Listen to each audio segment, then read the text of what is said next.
Assalamu alaikum, greetings and peace. Guess what? I just had a chance to interview a very well-known comedian. Before I start tonight, I just wanted to read a brief statement that I prepared. I denounce anti-Semitism in all its forms. And that, Kanye, is how you buy yourself some time. Early in my career, I learned that there are two words in the English language that you should never say together in sequence. And those words are the and Jews. No. I'm not talking about Dave Chappelle. You're a Muslim? I am. When did you become Muslim? When I was 17. If you're like me, you've been watching The Dean Show for now almost 20 years. Allah preserve our man Eddie and continue his work. Allah has opened for him a new door. We went from The Dean Show to The Dean Center, which is going to be in Florida. And I've been rooting for this project. I support it. I urge you to support it too. We know this brother and his work. He's got a track record that speaks for itself. This center is going to be successful, inshallah, as successful as the show is and all his other dawah works. Go to the website, support it, and we look forward to seeing more good news coming out of there. Or Bassem Youssef. You have absolutely no sympathy for the Palestinian killing. Even though the invitation is there for them, come brothers, let's sit, let's talk. Now I'm talking about Jewish, and I'm Jewish, comedian Dave Smith. Muslim world has had 1,000 9/11s. Dave Smith went through early in his life believing all the mainstream propaganda talking points, but as a Jewish man, he really wished that they were true. And I'm Jewish. But now he's so passionate about what's happening in Palestine. He's had so many different debates. He's even helped his good friend, Joe Rogan. Like, they've destroyed so much. Have you seen the footage, the recent footage? It's crazy. Mosques. It's not just good. Bombing mosques. Understand the situation in Palestine much better and clearer. And I'm Jewish, so like I grew up very much just only hearing the Israeli side of the story. Hope you guys enjoy, because this is my interview with the Jewish comedian, political commentator, Dave Smith. This is the Dean Show. I love you very much. All the work that you're doing. When I was ready to talk about it, I would only talk to you. Yes, I was explaining how much respect I have for the faith of Islam. Welcome to the Dean Show. The Dean Show. Greetings and peace. Welcome to the Dean Show, and we got a special episode here with a special guest, Dave Smith. Not only is he a comedian, political commentator, but he's a man of reason and whose humanity is alive and well. Thank you very much. I appreciate that, and I'm very happy to be talking with you. I want to thank you. I want to start off and commend you for having your humanity on, and in this sad state that we see.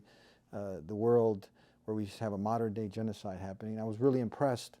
I was watching how I got turned on to you. I was watching Joe Rogan, to the way you were presenting the history, and you were going into, remember that episode you did? Oh, sure, yeah, of course. Well, thank you. I appreciate that. And I think it doesn't take too much to get there. I think that if people are being objective, basically, if you value human life, if you think all life is precious, I think you're going to end up coming to the conclusion that what's going on here is just wrong. Let me ask you this. Have you ever sat like this, like you're sitting, you're Jewish, I'm Muslim. Have you ever sat with a Muslim like this? I don't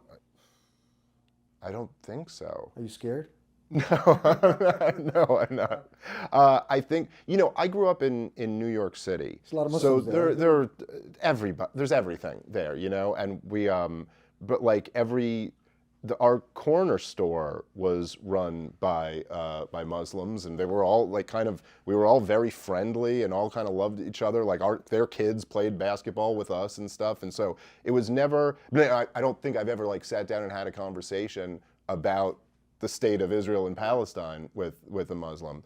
I'll tell you this. So I don't know why this just sticks out in my mind, but so anyways, there are these guys who worked at the bodega down the street from me where I lived. And I knew them, and I knew their kids. I'd known them for years.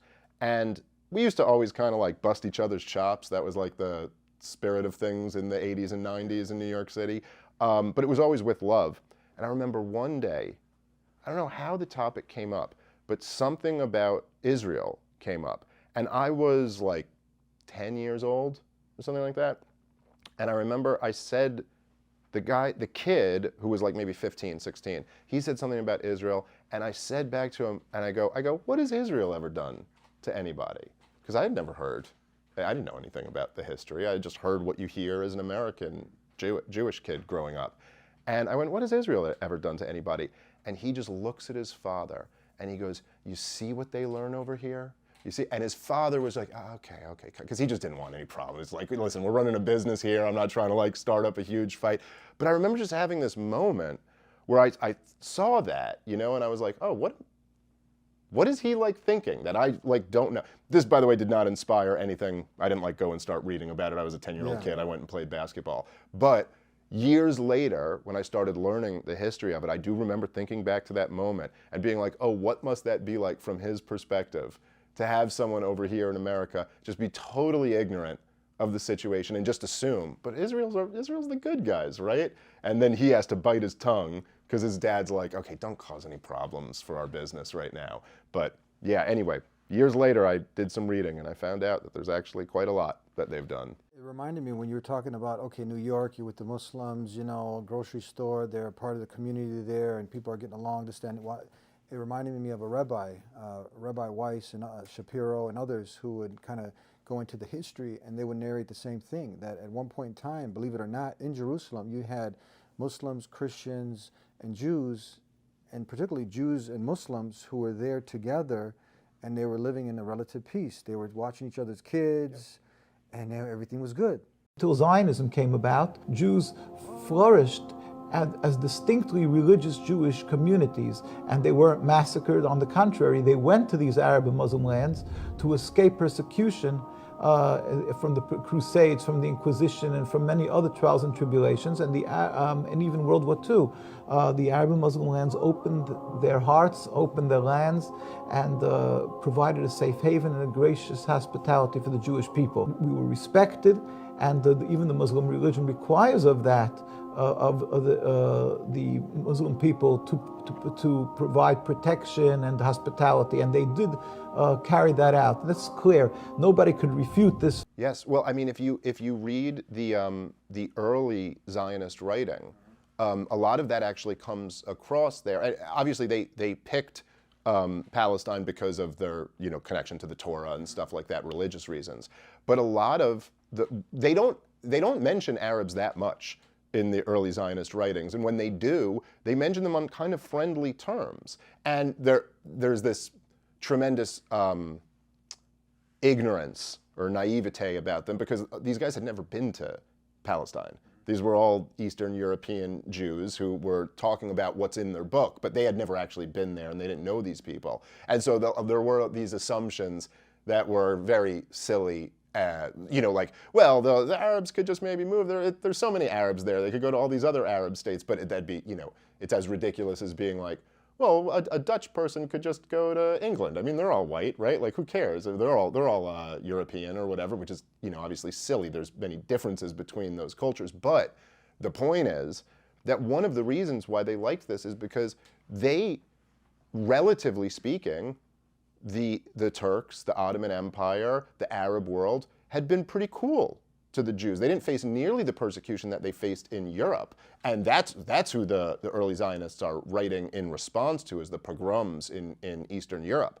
And so, yeah, that's right. There had been Jewish people living in Palestine in relative harmony. I'm not saying like nothing violent ever happened, but relatively speaking, yeah, that's right.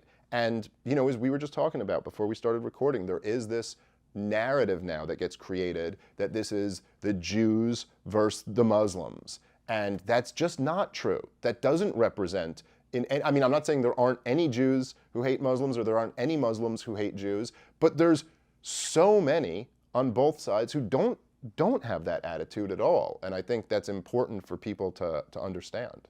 And that's why, I was being facetious when I just made you're a comedian, so I thought I can joke with you. Are you scared? But they're trying to have people now that we're fearing each other. Now, for Muslims to fear Jews, Jews to fear Muslims, and to have this division now when you had at one point, I mean, and that's why I think these conversations are important. Like you said, you never actually sat and talked with a Muslim, to talk, to understand each other, to reason, to go ahead and bring the human element to it, because now we're seeing in Palestine, they're trying to make the Palestinians like they're animals now, right? And we talked a little bit about that. But what did it for you? What did it for you that you actually, and I heard you say, I'm Jewish, and I wish the Israelis were right. So it's not easy for you. Yeah, it would make life easier for me, like with family members and stuff like that. Imagine. Yeah, sure. And let's get this across the board. As a Muslim, this is not, if this was happening to Jews, I don't know if you've ever been to Harvard. No. Okay, if you go in Harvard in the law section, there's a verse of the Quran that says, talking about justice. So we're taught to be just, even if against our own family members, our own selves, our own community. Justice is a key principle in Islam. So if we're seeing injustice happening to no matter who it is, we're supposed to stand up against that injustice. Just to make that point clear. Right. Well, okay, so for me, I got really interested in politics in 2007, 2008, when Ron Paul was running for president. Yeah.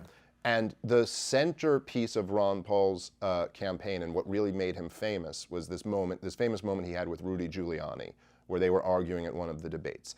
And what Ron Paul was arguing was that the George W. Bush narrative, which was the dominant narrative right after 9/11, was that they hate us for our freedom.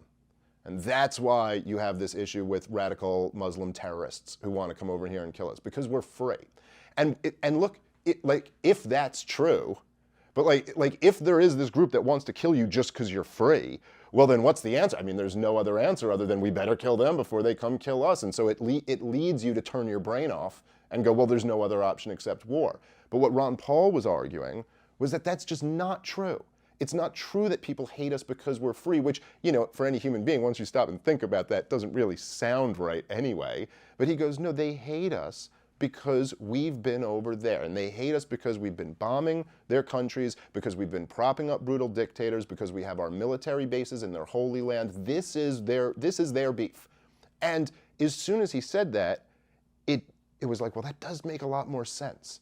That does make, and then I started just reading about it, and I realized he was completely right. And you could read this in their own words. That this is what the terrorists were saying was the reason for hating us. You know, Osama bin Laden's letter to America, he says, why do we attack you? Because you attack us. And that this was, and when you started to understand that, there's something tragic about it all, but there's also something kind of beautiful in the sense that you realize that it's like, oh, this actually really makes us more similar than different.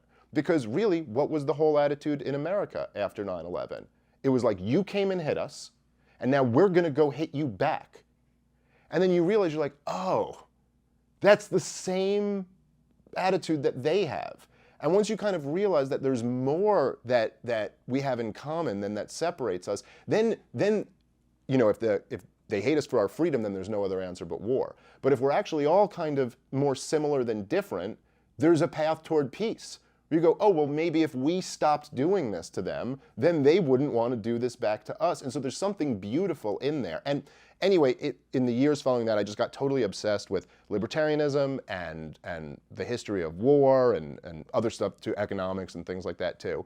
But then I started really reading about the history of the Israeli-Palestinian conflict. And it was, I'll just say, wildly different than the narrative that I had been presented growing up. I remember when you were sitting with Joe Rogan, and then you had mentioned this, and then you went into, you said, okay, this is what the slogan, this is what we're being fed, that they also, something like they just want to eradicate the Jews because, you saying exactly, I remember. Well, it's, and then you went into then you informed Joe actually what was going on. You were very well versed in the history and everything. Well, I've read a ton about it. I think I've read all the best people and some bad people on it. But there's always the slogans, the Israeli slogans. You know, it was a people without land for a land without people. So that's one of the slogans. That's one of the slogans. That, like, as if there were no people living there or something, which is just it's an objective claim that can be tested, and you can prove that there were in fact people there. It's just factually false. And they also say, you know, they never miss an opportunity to miss an opportunity. There's no partner for peace. But the more you examine it, just none of that's actually right. It's not true. And then there's very strong historical evidence that in fact there were many times where they had a partner for peace, that the Palestinians have never really been given an opportunity exactly. But the story basically the way it's presented in the West, and this is changing dramatically now, of course, because there's shows like this and there's shows like mine. You're seeing the shit? Yes, Yeah. well, there's not like a monopoly of the control of information the way there always was. But the story would basically be, they go, well, look, so you had some Jews and some Arabs all living in this strip of land, and the Jews wanted to have their own state, and they declared independence, and then all of the surrounding Arab countries attacked them, and now the Jews just want to live in peace, but they get these rockets fired at them all the time, and so don't they have a right to defend themselves? That's essentially, I'm not really caricaturing it, that's essentially what gets told to Americans, and what has been told to them for many, many decades. And sure, if that were the story, then it totally makes sense to just blindly support Israel, because, like, yeah, they have a right to exist, and they have a right. But again, it's just that is a funhouse mirror version of what really happened. It goes back to where we started earlier, where we were talking about, okay, that same statement that was for the Iraq War, talking about that they just hate us because of our freedoms and our way of life. You said something really powerful. I shared it, and the people were like, man, you got to get this guy on the show. You said something about, well, they've had 1,000 9/11s. The Muslim world has had 1,000 9/11s. And if you sit here and go, look, just imagine, try to imagine, be really genuine here, okay? Because we're going to say we're so much better than the Islamic world. And imagine, not one 9/11, but 1,000 9/11s happened here. What would that look like? And then let's say after 1,000 9/11s happened here, let's say whoever, Iran did it. And then Iran invades and they overthrow our government. And they prop up their own government. And now they rule us. What do you think the toughest right-wing militia members in America would be doing? They'd be throwing Molotov cocktails through their government building. They'd be running up suicide bombing themselves. And I bet they'd yell something about Jesus before they did it too. Because they'd probably start clinging to their religion. So I'm just saying that, like, if we're unwilling in this debate, in this divide, make a real effort to put ourselves in their shoes and go, what would we do in that situation? Something like that. Do you remember? Yeah, well, that's right. What exactly you said? Well, you know, Laura Loomer, it was in the debate that was with in her. That debate, huh? Yeah, Okay. yeah, and she was saying something about, you know, how, you know, because it's easy to look, especially from a Western perspective, it's easy to look at any of the most radical elements of Islam and say, well, look how horrible this is, right? And I was just making the point that I was like, well, look how much America lost their minds after 9/11. We got hit with a 9/11 and we just launched these catastrophic wars that, again, not even against the people who did 9/11, against the Taliban, who was, I mean, the Taliban was as guilty as a landlord who rents an apartment to somebody who kills someone. You know what I mean? Like, you don't go after the landlord for that. I don't know. I just rented this guy an apartment. What is, you know? And Saddam Hussein had nothing to do with 9/11, and not to mention neither did Muammar Gaddafi or Bashar al-Assad or you know, the Houthis in Yemen or any of the people who we've, you know, conducted military campaigns against since then. And we lost our mind like that after 9/11. So, you know, I'm just saying, if you just look at it in terms of like numbers of people, like a few thousand people got killed, but what would imagine 1,000 9/11s happened, and how, you know, how much that would throw this country into chaos and all of that. So all I'm saying is, like, if you're going to look down with judgment against any of these countries, well, consider what's been done to them. I think that's reasonable to say, okay, like, yes, if that had been done to us, we would also have some problems going around. And of course, what would happen in that environment is the most radical voices end up being elevated, and that's who people rally around. In the same way that Americans rallied around George W. Bush, who was saying, we're going to go get all you guys, because when you're hit and you're vulnerable and you're scared, you look for a protector. So whoever the strongest guy around you is, and quite oftentimes that's not the person advocating peace. That's the person advocating aggression. And then to see you be a voice of reason, and to see you even at that time, why do you think it is most people, they're not just using their critical thinking skills and, you know, looking and just swallowing the narrative, you know, and not, and right now the slogan was for a long time, you know, you had this evil event that happened, the Holocaust, something that was evil, and then after that it was like a never again, and this was supposed to be something that's across the board. We don't want to see that to any group of people, but we're seeing it in 4K. So that slow, never again, it was like, okay, how does that now, when you're talking to, let's say, colleagues, friends, you know, your people, reactions to some of the things that you're saying, how's been the feedback? It's, you know, it's been a mixed bag. I mean, it's obviously, it's a very hotly, you know, emotional issue. And I think that I've certainly had some people who were very upset with me for taking this position. I don't really care about that. The personal stuff, like family members and stuff like that, that's been more, you know, difficult. But then I've also had a tremendous response of people who really appreciate that I didn't kind of buckle on my principles in this situation just because it's such an emotional one, because the truth is, like, these are my principles across the board. I mean, even when whatever the situation might be, if any government was, like, as you said before, if any government was doing this to any other group of people, I would condemn that. And when there have been, look, I'm a libertarian. By definition, I believe all governments are criminal organizations. And there have been plenty of Muslim governments that have done awful things. I've been highly, highly critical of what the Saudis have done to the people of Yemen over the last 8 or 9 years. I mean, it's just absolutely inexcusable. And now, of course, the U.S. was backing that war as well. But I think that as a man, as a father, I think that my job has to be to tell the truth as I see it, and let the chips fall where they may. I kind of decided a long time ago that's what I'm going to do, and so I try to do that in this situation as well. And it's not that I'm not sitting here and saying that there's more radical positions than what I take on this. I'm certainly not sitting here and saying that no Arab has ever done anything wrong, and in this long conflict between the Israelis and the Palestinians, that there's never been anything wrong done on the other side. And I absolutely condemn any aggression towards civilians. I do not think is legitimate. Even if you're being occupied, even if you're being dominated, I think it is not justified to kill or to hurt innocent civilians. Now, I can also understand that I can say that with the benefit of sitting thousands of miles away and not being in that situation. But, you know, I have 2 little kids, and if somebody ever hurt one of my little kids, I could see how I might get to a place where I'm ready to go hurt your kid to get back at you. I'm not saying that's justified, it's not, but you can also understand it.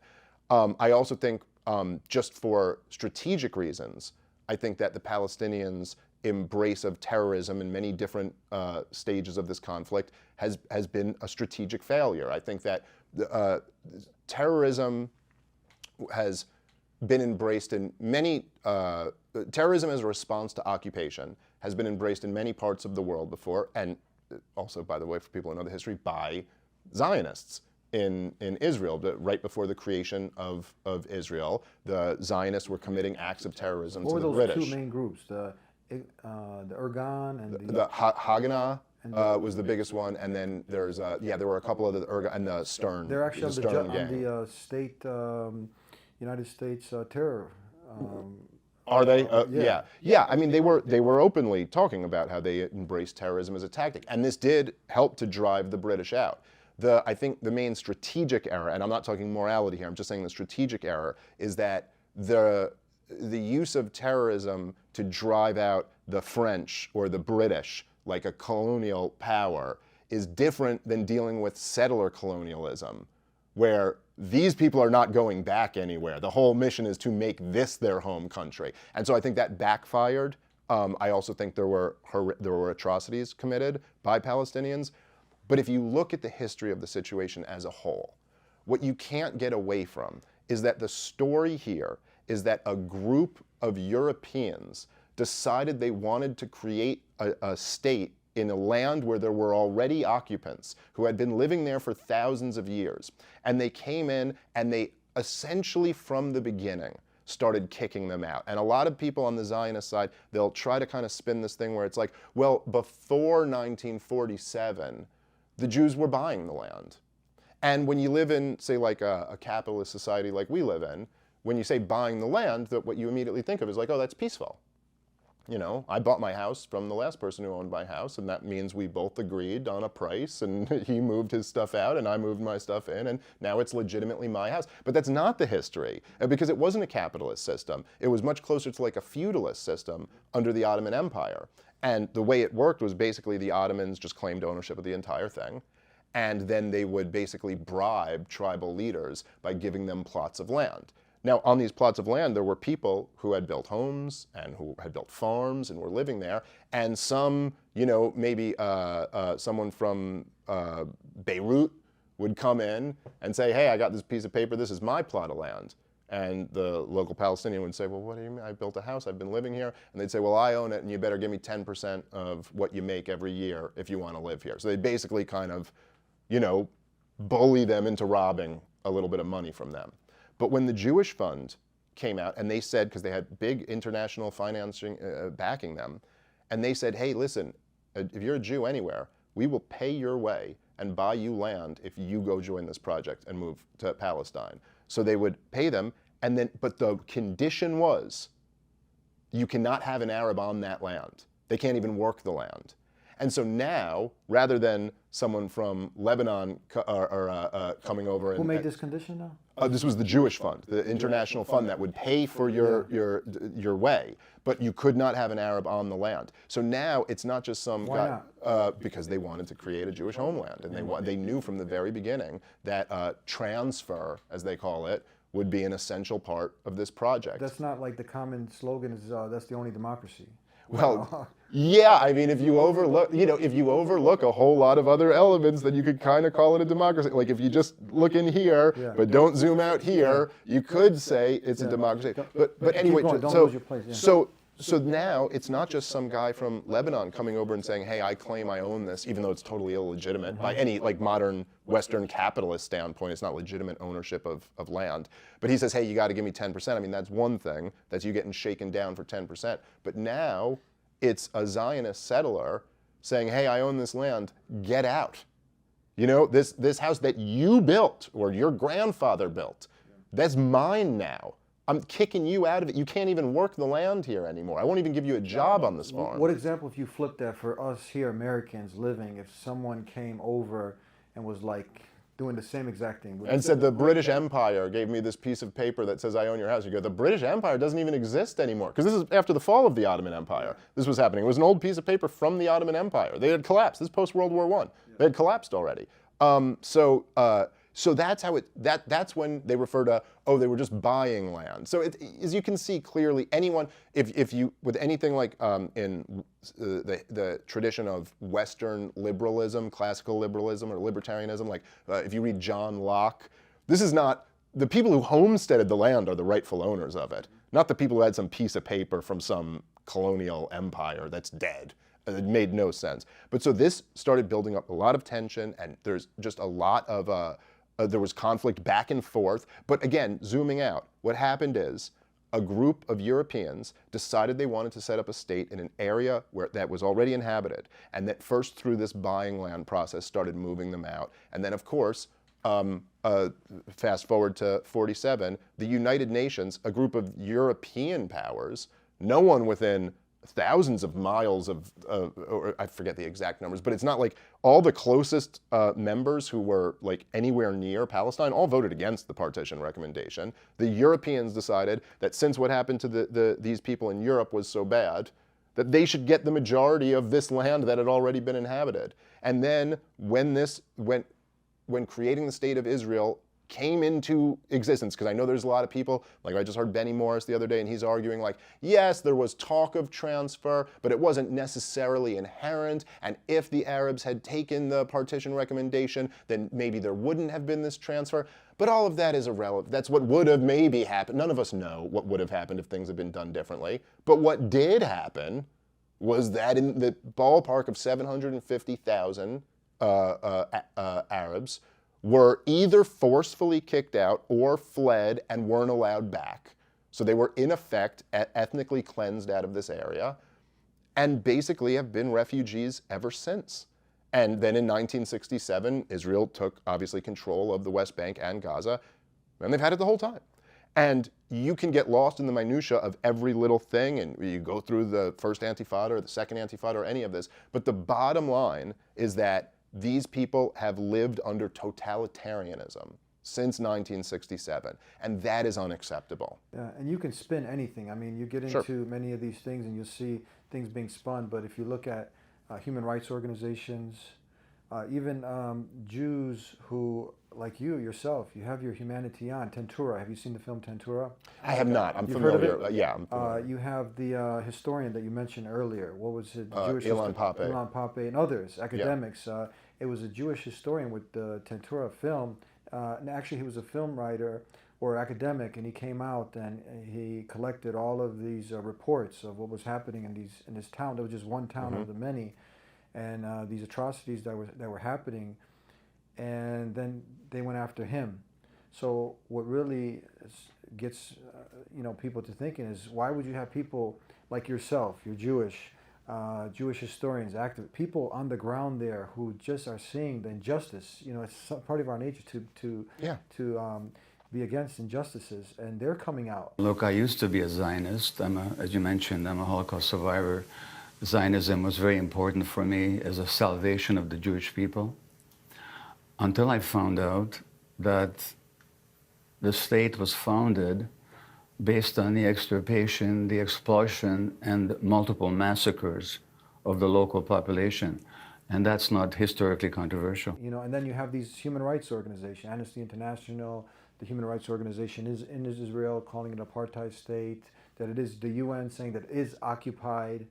Well, I mean, how do you spin that stuff? Well, it's very, because... And then there's one more. Sure, there's one more. You mentioned when you were talking that I was really disappointed because I was kind of... I was telling you before, I was planning to have RFK on the program. We had been speaking back then when he had the Instagram still. And then to hear him talking to you. Deeply disappointed and frankly kind of dumbfounded by your position on Israel's war in Gaza. And there was many points, solid points, things that you were bringing up. One of them was he brought up the meeting at the, was it Camp David? Mm-hmm.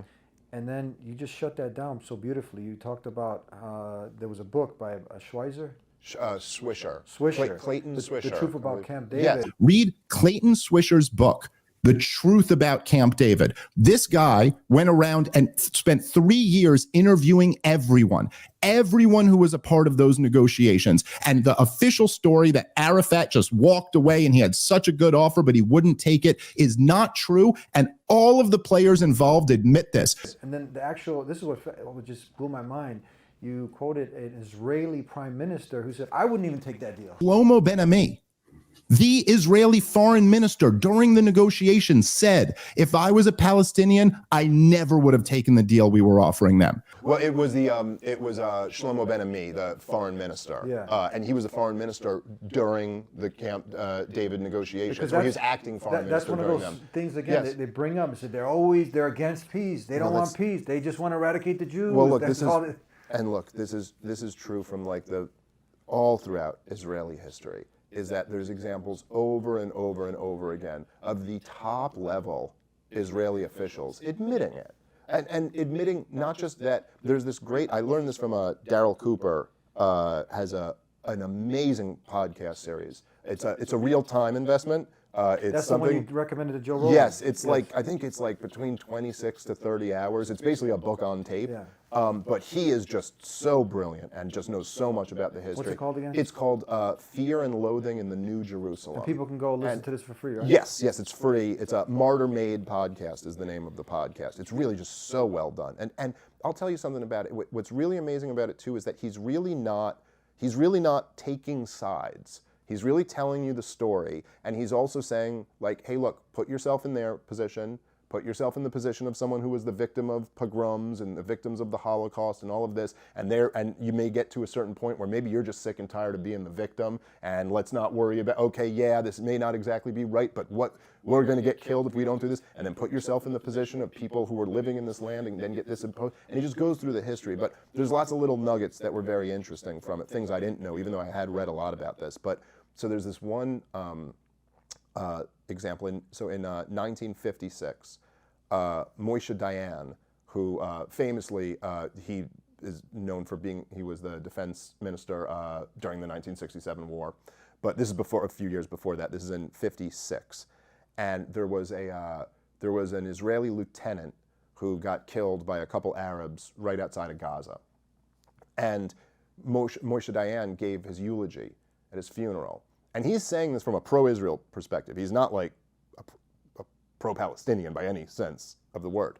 But he says in this eulogy, he says to the effect, this is pretty close to the quote, he goes, "Let us not judge the Arabs who killed this lieutenant, because how could we blame them? We drove them from their land, and now they're sitting in refugee camps watching us build a land on what was previously their land. Of course they're going to hate us. We'd hate them too if they had done that to us." And he goes on to justify it. He's like, but, this is correct, and so we must create the state of Israel, and if that's what it costs, that's what it costs. But he admits right there, they don't hate us for our freedom. They hate us because we drove them off their land.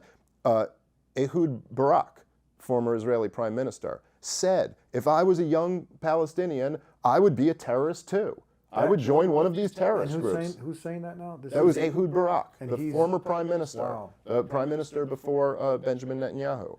And so, and there's countless examples of stuff like this. And so that's the point I was making. Shlomo Ben-Ami said, I wouldn't have taken this deal if I was the Palestinians either, because it's such a bad deal. But then it gets spun like, oh, we offered them everything, and they just wouldn't take it. And so, look, at the end of Darryl Cooper's podcast, the conclusion that he comes to, which I know people will laugh off or dismiss, laugh off, but dismiss as like naive. But he was just making the point that, look, these two people, the Jewish people and the Palestinian people, they have a deeply interwoven history at this point, and there's just kind of no getting away from that. And whatever the solution to this problem, like a peaceful solution, is, it's never going to be perfect. It's not going to be what everybody wants, but to just start with at least an admission that, look, this happened and it was wrong, it is actually a very powerful thing. And that there at least some type of reconciliation of acknowledging that this did happen, it was wrong, okay, we have to move forward from here. In the same sense, a lot of people will say to me, when I start talking like this, they'll go, oh, so Dave, are you saying we should give the land back to the Native Americans in America? And it's like, well, no, that's not exactly what I'm saying. I'm saying it was wrong what was done to them, and we can acknowledge that. And for any Native Americans who are still around, they should have their rights protected. They should not live under totalitarianism. And I do not take the position, as I'm sure some people do, and I understand where there would be some Arabs who would take this position, that basically all of it should be returned to the Palestinians, and that, from the river to the sea ought to all be Palestine. Of course, there are Zionists who take the position that from the river to the sea ought to all be Israel. I'm not taking that position. I'm saying that, look, we're generations later at this point, and as history is riddled with injustices, and you can't go back and undo every single one of them. But you can at least some point say, look, this occupation has to end. This war in Gaza right now has to end. The idea that there has to be some type of compromise where you recognize that it's like, okay, I don't think Israel's going anywhere, although, if they keep pushing it like this, maybe they actually might put themselves in jeopardy. Because they are turning international opinion against them so rapidly at this point. But I think I don't believe that it's impossible for there to be a peaceful solution to this. And I think that actually there were lots of opportunities in the past where that really could have happened. I saw you very frustrated. I was also watching you talk debate with Robert F. Kennedy Jr. I was someone who admired some of his previous work, and to see him, someone who's an environmentalist, to see someone who's kind of, he had that humanity that was on with many other issues, but with this now, to even use his voice to say, ceasefire, stop. Yeah. He's asking you, some questions that I was just so surprised. I was shocked that he was trying to also equate the Palestinians, the Jews there, the Zionists there, with indigenous people like the Native Americans. It's unbelievable. Oh my God, it's just painful to watch. And trying to equate Hamas to the Nazis as if there's any real comparison to that. You know, and I said to him at one point, I go, you know, the Nazis controlled almost all of Europe, and Hamas doesn't even control Gaza. Like, how do you even make this comparison? And then he opened up and he said pretty much that, summarizing what he said, it's pretty much, he said the ideology, but he's pretty much saying this is Islam versus Jews, pretty much. It's an ideology-driven conflict that's not territorial and has no negotiating position. And then he left the impression that it was just they want to kill all Jews. That is committed to the genocide of all Jews, not only in Israel, but all over the world. And I want to just put this to rest. This is something, as a Muslim, we talked about the history there, that they were, and we have Orthodox rabbis and others, you know, historians who documented that. Palestinian groups, leaders, military groups saying, we have nothing against Jews, we tolerate Jews, we lived with Jews thousands of years together. The 300,000 people left Spain. Where did they live to? China? Japan? Australia? No. They left to Turkey, they left to Algeria, Tunisia, Morocco, Albania in the Second World War. It was a small Muslim country, and they had a few thousand Jews there. Nazis Germany has occupied Albania, but not a single Jew was killed in Albania. You know where the Muslims were hiding the Jews?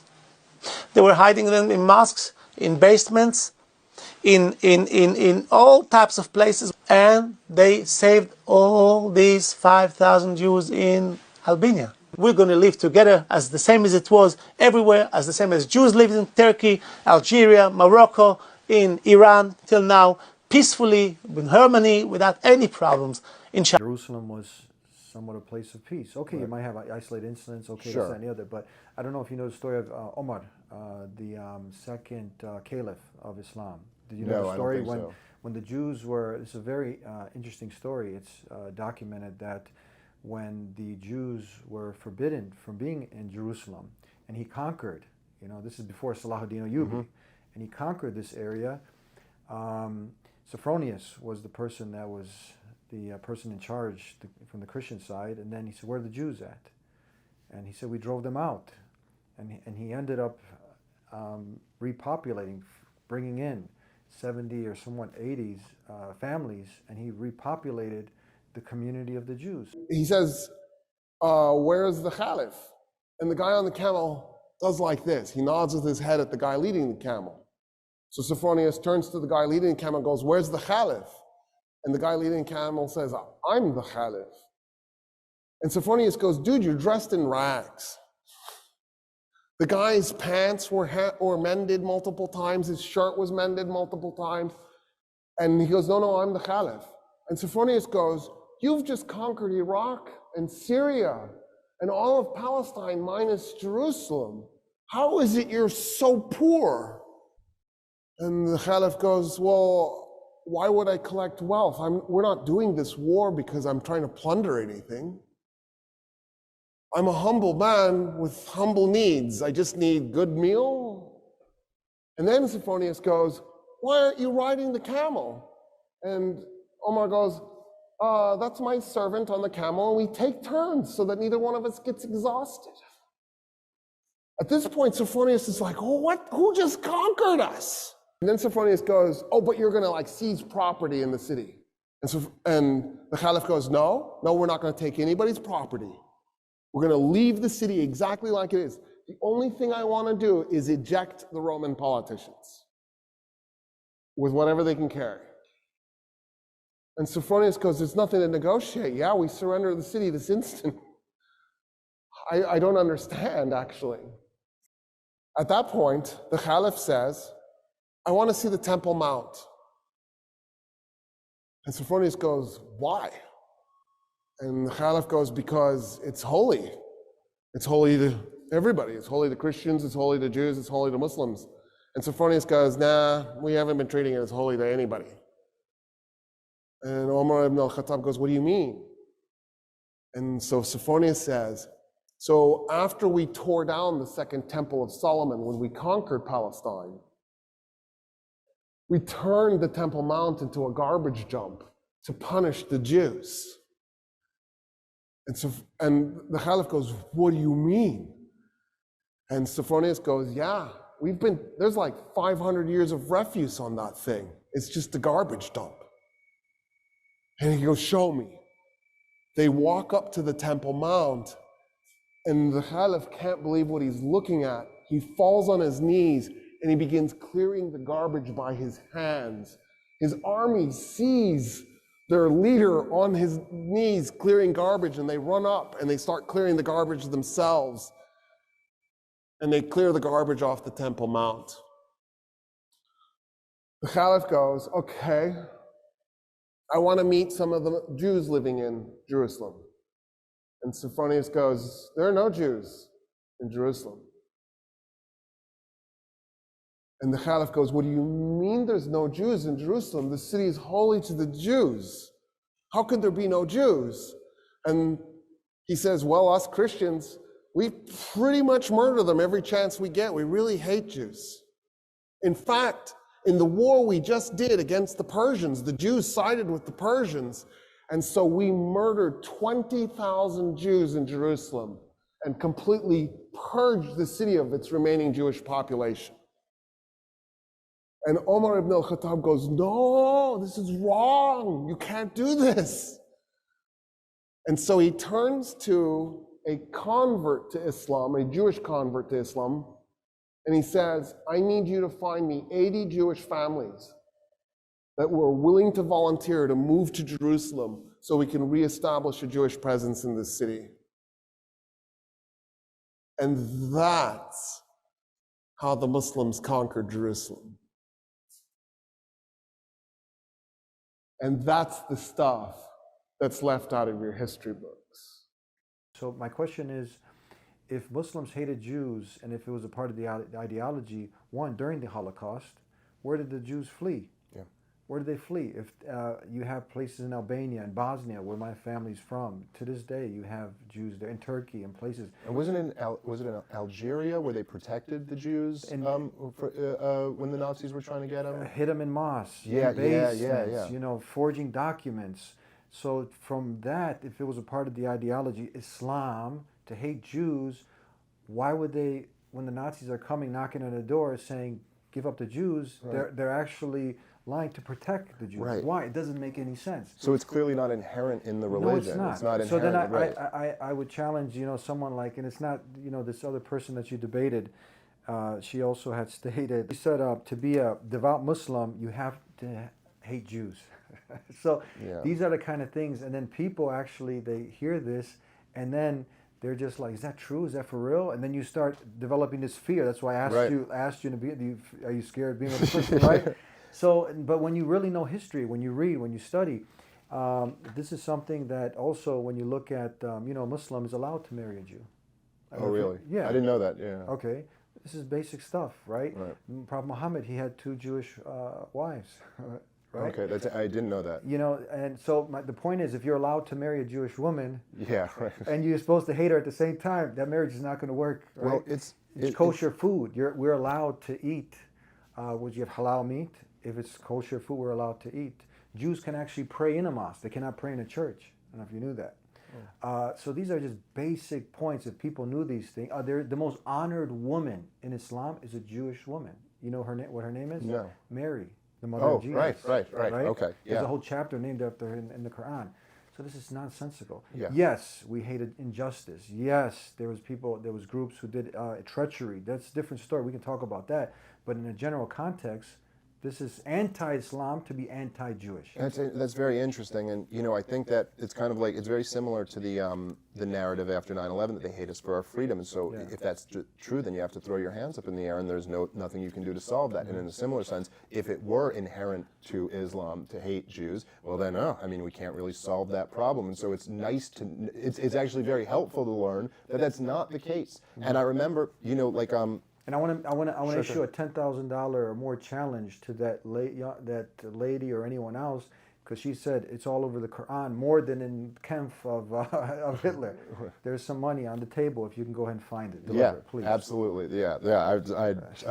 I don't think you're going to get a response from that, but it's good. It's a good offer to put out there. I mean, I remember one of the things that I read about was after 9/11, after I got into Ron Paul and all this stuff, and is they hate us for our freedom thing, and I thought it was very interesting that when after World War I, when the U.S.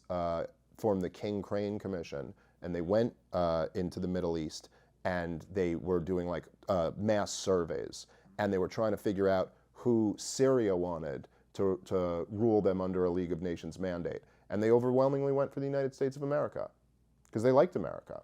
They didn't like the British and the French because they had been colonizing them. But America was like the city on a hill, and they're about freedom. We would like them. And so it's like, oh no, they didn't hate us for our freedom. They actually loved us. Have you watched when they thought we were afraid? A documentary called Dirty Wars? Yes. Yeah, Jeremy Scahill. Yes. Okay, you've seen that documentary. So you got people not having a wedding, they're hanging out in their farm, their cave, wherever in Afghanistan. Next thing you know, you got a drone from 10,000 miles up blowing up your family, blowing up the wedding. You're going to create some enemies. Yes, exactly. That's right. And anybody would respond in that way. And look, think of the amount of anti-Muslim feelings that arose in America after 9/11. You know, this is it's not justified, it's not fair to blame all Muslims for what a group of Muslims did. However, it is also a very predictable human outcome that if you're attacked by a group of people, the level of resentment against that group of people is going to rise. And so this is also what I've been saying from the very beginning. I was like, look, if you're actually concerned about anti-Semitism, if you're concerned about people hating Jews, well then what Netanyahu is doing is the worst thing you could possibly do, because this is guaranteed to make more people hate Jewish people. You know, like and I'm not saying that's justified, but like if you live in a neighborhood and a bunch of black people come in and start beating people up, is the level of prejudice against black people going to go up or down?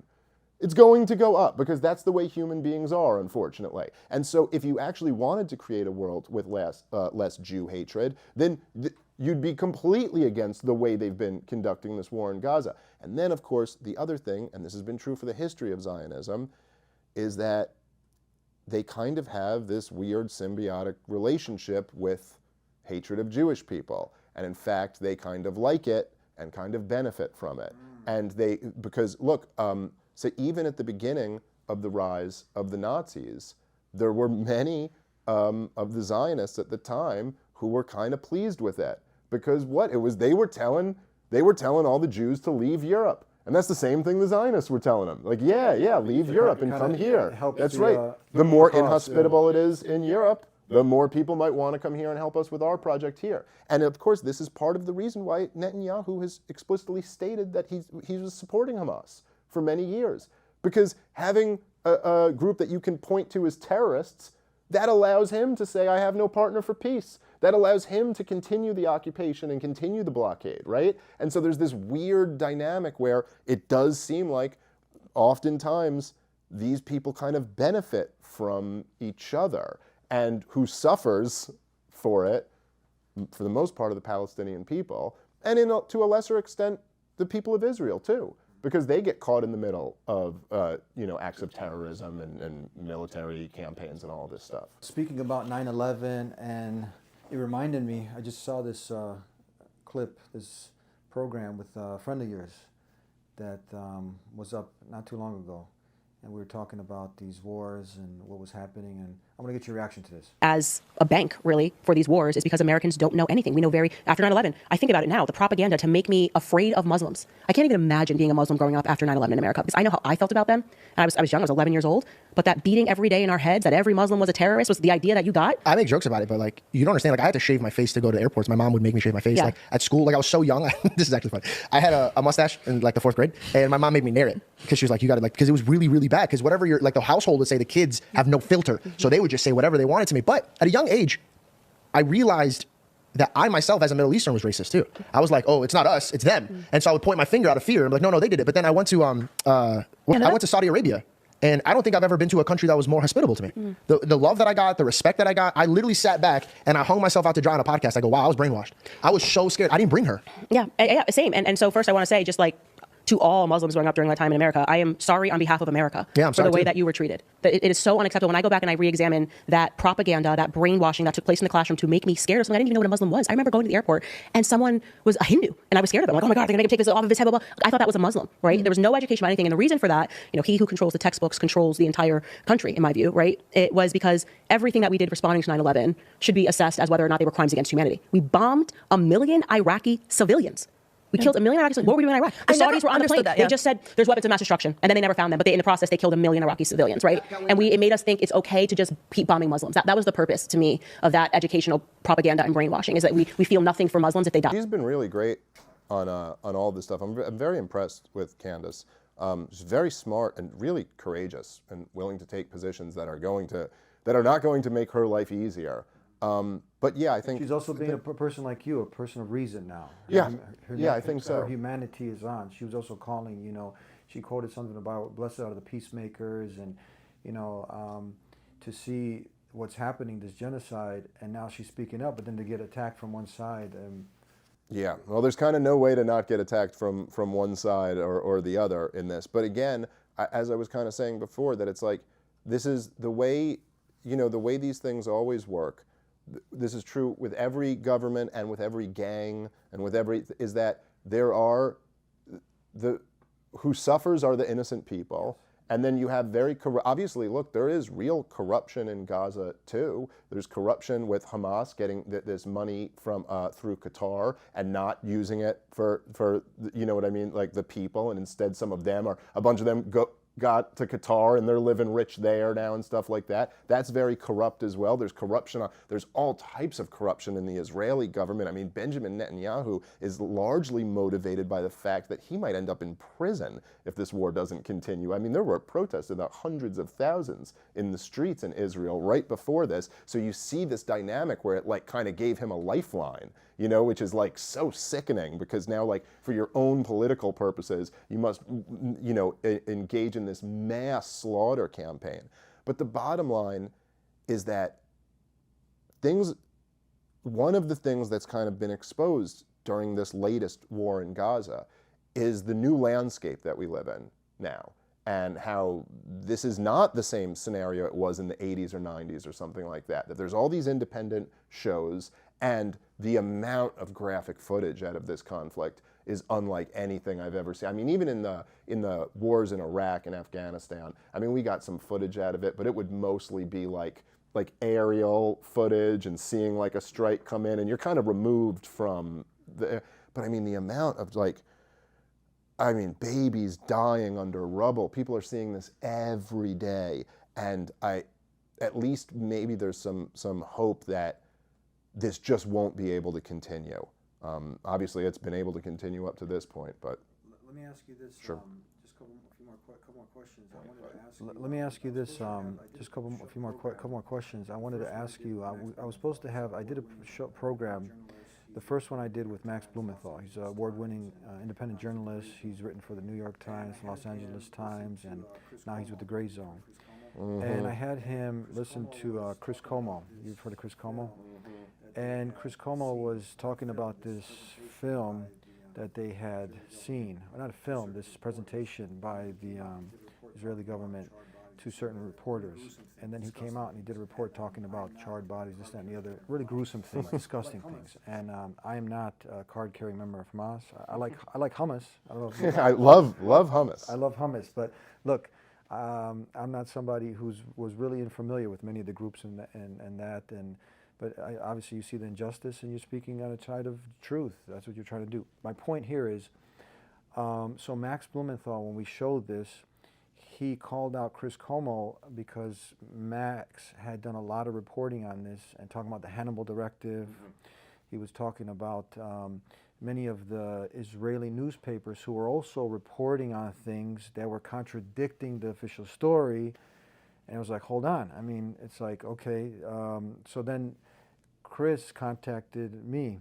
He reached out to us, and he wanted to come on the program and have a discussion with Max. So we were going back and forth, and then I finally had, we set up a date. He ended up postponing it, and then finally he said that he can't go on any other podcast because some deal he's having. But me and Max came back on. Anyways, my point here is that you have a lot of this atrocity propaganda. If it's proven, no doubt about it, I'll be the first person to condemn any grape. I don't want to say explicit words, the cutting, like horrific, evil, disgusting things that get people to emotional, crazy level, like we have to go attack these animals who are doing this. But then you had Chris Como, who actually had Yusuf Basim on the program. And Yusuf Basim comes on. Let's talk about October 7th. October 7th is a atrocity.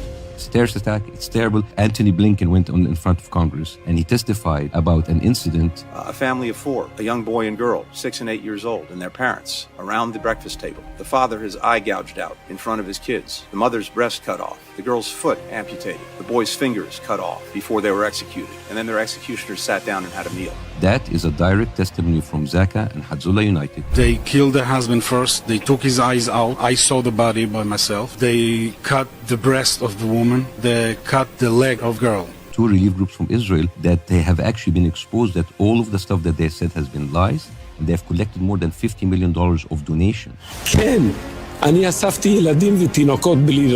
Our volunteers, when they came into the homes and they saw the children beheaded, if they were not busy raping women, they would have continued to Jerusalem. Because of these unverified lies, and this has been reported by the Israeli media, Haaretz, Channel 13, and Time of Israel. ושם תופסות אותי עוד 2 תמונות, באמת, חוץ מתום אין שם שום דבר אחר, שנשחטו ופשוט הרגו אותם. אתה רואה את הילדים? בית, 8 תינוקות. 8 תינוקות מתים. נרצחו 8 תינוקות במעון בבארי מבהיר. ילדים, תינוקות שנתלו על חבל כביסה ממש בשורה אחת. אנחנו בכפר עזה, אבל לכפר עזה הבהירו מזמן שהאירוע הזה פשוט לא קרה. Pregnant women, cut open. גם זה לא קרה. לראות שגם בייחוד הצלה הפיצו בזמנו את הסיפור הפיקטיבי על כך שתינוק הושם בתוך תנור. You've seen burn body, but in the same time in Israel people talk about the Hannibal Directive, where the Israel went in and indiscriminately they shot Hellfire missiles from Apache. They shot shells from tanks. There is an Israeli survivor, her name is Yasmin Porat. She came on a podcast and she talked about being in a house with 14 other hostages and 40 terrorists, and said everybody was alive, and then the Israelis started to shooting all the 40 terrorists, and 12 out of the 14 hostages were killed. That's an 85% kill rate. And he's giving also much of these facts, and he's showing that these relief organizations who were reporting a lot of these things, they were actually, like the 40 beheaded babies and all this stuff, these were debunked. Yes. So they were coming out, these relief organizations, making these claims, which later the Israeli reporters and people on the ground, they said these are not true, they're lies. Right. But they made $50 million in the process. Yeah. So people are still, Piers Morgan and others, they're still repeating the lies. What are your comments on that? Well, yeah, I mean, I think Have that, you looked into this? Yes, I've read a bit of Max's reporting on this, and I do think that it does, look, it's very clear that there were exaggerations, there were claims that just were not actually true. It also seems kind of unnecessary because there were horrific things that happened on October 7th, and so it doesn't seem like why you have to then lie on top of this. Yeah, if it's something that, innocent people, we condemn. Yes, of course. Now, of course, there were also attacks on military outlets, and that's a little bit of a different situation. That's not the same thing as attacking innocent civilians. Attacking a military that is keeping your people under blockade and continually bombing, that's at least a different moral question. But there is no question that Hamas did kill innocent civilians on October 7th. There is a question of what percentage of them were killed in crossfire with the IDF. There's a question of how much the IDF did there, and there should be a much more thorough investigation of all of that. That's the point. Yes. Investigate everybody. Yes. Well, you want to know. You want to get to the truth. Investigate everybody. Yes. But I think it's the obvious... An independent outside organization to investigate. Yes. But look, from my perspective, when I see almost everybody who takes the pro-Israel position on this is implicitly saying that they don't value Palestinian life as much as they value Israeli life. That is the overwhelming claim. It's the only reason why, for anyone, even if you buy this human shields argument, that they're using, which is, you know, not exactly clear that it's founded in objectivity. But even if you buy that, if you go like, well, we just gotta bomb them, and we know we're gonna end up killing all these kids, but we gotta do it to try to get to this one Hamas guy, you would never accept that if the price was Israeli life. You know what I'm saying? Like, you would never accept, like, oh, I'm gonna kill a whole bunch of innocent Israelis because we're getting one suspected bad guy. Yes, yeah, we just blow up the school. I mean, no one would accept. The only way to get there is if you fundamentally don't value Palestinian life as much as you value Israeli life or American life. And if you just look at, if you just say, no, I think all life is precious. All human life is precious. All human life is precious. If you just take that position, then it's very easy to just get to the conclusion that, like, yes, it doesn't matter which side does it, killing innocent civilians is inexcusable. You cannot do that. That's what makes us not savages. That's what makes us civilized people, is that we don't believe that that's okay. And if you just accept that, then first of all, you'll accept that there's no way you can support this war in Gaza. And after that, the additional point to that, and this is kind of back to what I was saying at the beginning, the Ron Paul point, is that it is just not true that the goal of this war is to eliminate Hamas, as they say. This war, if you understand anything about history, this war guarantees Hamas or a Hamas-like organization, or this guarantees more terrorism, short of killing the whole 2 million plus population in Gaza or ethnically cleansing all of them out of there. There is no way you can do this to a group of people and they will not want to violently respond to you. You're guaranteeing it for the future. And of course, again, this is human nature. Anybody did this to nobody. There's no group of humans in the history of human existence who would accept these conditions and not try to fight back. What do you say as we conclude now for people who are caught in this and they're seeing, you know, the 4K images of the innocent children and whatnot, but they're torn between, you know, much of the slogans, the propaganda, the programming. You went through what you went through, a lot of reading, a lot of studying. How can a person take a shortcut? What do you advise for somebody to get to the bottom, really what's going on? Well, I would say Daryl Cooper's Fear and Loathing in the New Jerusalem is that it's very easy to access. It's audio, which a lot of people prefer, like listening to reading. I personally wish he had written it in a book. That's for someone who wants to go deep. That's like that's 20 hours or something? Yes, yeah, it's 20 plus hours. Someone's like, you know, I don't have that much time. Anything else? You don't have, well, look, I did on my podcast, I did a brief history of Israel. Where's that? It was a two-part series called Part of the Problem. They That's can my type podcast. Dave Smith? It's yeah, you can find it on YouTube, on iTunes, at gasdigital.com is where you can go through all the episodes. And that's just, it's a briefer version of it. Obviously, when you're giving an 80-year history in a couple hours, it's just, you know, hitting like kind of key points. But I would just say that, which I think the whole spirit of me and you sitting down is that you should feel free to reject the false paradigm. You should feel free to reject this thing where, like, if either if I want to be against this war, then I have to hate Jewish people, or if I want to be against this war, then I have to support Islamic terrorism or something like that. And if you want, you know what I mean? If you like, all of that is nonsense. You don't have to trap yourself in that binary. There are people who fall into that binary, but they really are the minority. And people who are saying what you're saying and what I'm saying far outnumber those people. The people who are sitting here saying, no, I don't have anything against Jewish people. I have something against what the government of Israel is doing to the Palestinian people. And the people who are saying, no, I do not support Hamas. I don't support anyone who kills innocent people. But I am saying that I do support the innocent people who are living in Palestine and that their life is every bit as precious. You know, like, I'm a dad. I got little kids. Look, man, when you see the pictures that, you know, they were posting them in New York of the hostages, and they have pictures of babies up there and stuff. I mean, I don't know exactly everything that happened. There hasn't been a full investigation, but you see the idea that a baby died, it's just like the worst thing in the world to me. Yeah. I see my kids in that kid's face, but then I also see my kids in the faces of all these Palestinians. And just try to put yourself in the situation of imagining what that would be like. It's like the worst thing in the world that you could think of, that someone would ever do that to one of your kids. And that's what we should all, every human being should be on the side of being against that. And that you would exhaust every conceivable option before you would ever accept that being done to anybody's kids. What's our slogan? Where do we get this from? Freedom and liberty for all? Yeah. Right. Yeah, that's what I like. That's what I'm all about. So they want the freedom also to control their own water, their own air, their own, be able to build and to have not someone coming in, soldiers coming into their homes, sleeping in their beds, things that we would not stand for. I often say we get pissed off someone parks in our driveway. Yeah, no, that's right. Or takes their fence and maybe, takes 2 inches from the survey, right, and goes over the property line.